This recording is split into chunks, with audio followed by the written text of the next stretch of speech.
আমার কি হতো বলো তো, চেক করে তো ঢুকে আসছে, কিন্তু আর হবে না।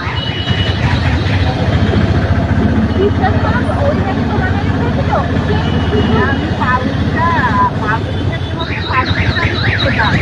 কোনো লাভ হলো না গিয়ে। দুটো বালিশ কিনতে দিয়েছিলাম, আমার কি দরকার বালিশের, ভীষণ বালিশের দরকার ছিল। বালিশ শুধু কি আর বালিশ কিনতাম, শুধু কি আর বালিশ কিনতাম সাথে মানে আগে তো মেইন তো বালিশ, তারপরে বালিশের সাথে বিরিয়ানি। বালিশ কিনতাম 4টে, দুটো কোল বালিশ, দুটো মাথার বালিশ। মাথার বালিশটা আমার কাছে থাকতো, কোল বালিশটা মায়ের কাছে। আমার কোল বালিশ লাগে না। মা ভারী বালিশগুলি টানতে পারে না, তা মা বলেছে হাবড়া চলে যাবি, হাবড়া নিয়ে পেয়ে যাবি, হাবড়াতেই ডাইরেক্ট চলে যাবি।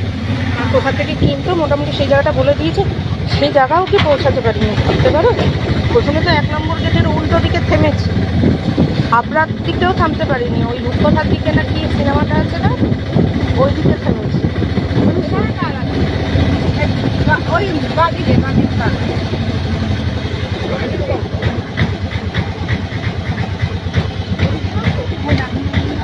হ্যাঁ, রূপকথার দিকে থেমেছি।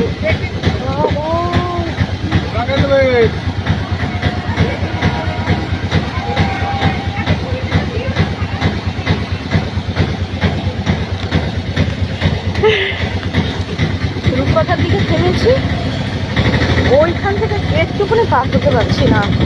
তারপরে ভেবেছি যে হেঁটে হেঁটে পারবো।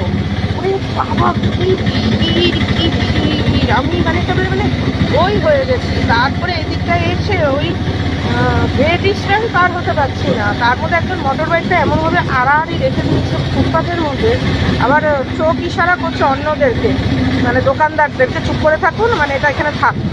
মানে কত ধরনের লোকজন, লোকে যাচ্ছে আসছে, দেখছে আটকা পড়ে যাচ্ছে, কোনো ব্যাপার না। তারপরে ওইটুকুনি যেতে পারছি না, আমার এমন অবস্থা হয়ে গেছে।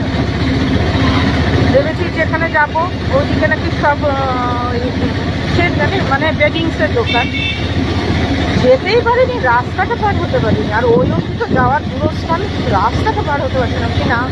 এই গিয়ে দোকানে দেখে তারপর ফিরতে ফিরতে আমি বই পাবো না, ওখান থেকে যে উল্টে ফিরবো সেখান থেকে একই ফুটের মধ্যে আমি যেতে পারছি না, এমন অবস্থা হয়ে গেছে। মানে ভিড় এত, বুঝেছো, বলবো তোমাদেরকে। হাবড়ায় শুধু ওই ওপর দিকে কি একটা ব্রিজ, সেটা করলেই হবে না, কি জানি বলে, মানে বাসটা উড়ালপুল না কি বলে ওইটা। হাবড়াতে দরকার হচ্ছে তোমার মানে আন্ডারগ্রাউন্ডও দরকার। মানে যারা হেঁটে হেঁটে স্পিডে পার হবে তারা আন্ডারগ্রাউন্ডে, যারা ছোট গাড়ি টাড়ি তারা এই যে এরকমভাবে, যারা দূরের গাড়ি তারা ওইভাবে করতে হবে হাবড়াতে। 3-4 রকম না হলে হাবড়াতেও খুব সমস্যা হয়ে যাবে। বুঝতে পারছি,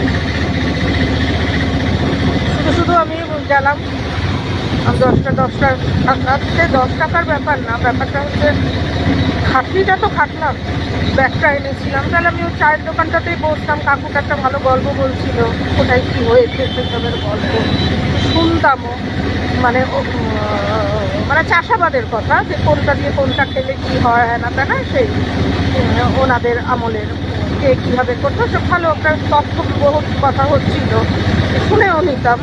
কিছুই করতে পারলাম না মধ্যেখানে।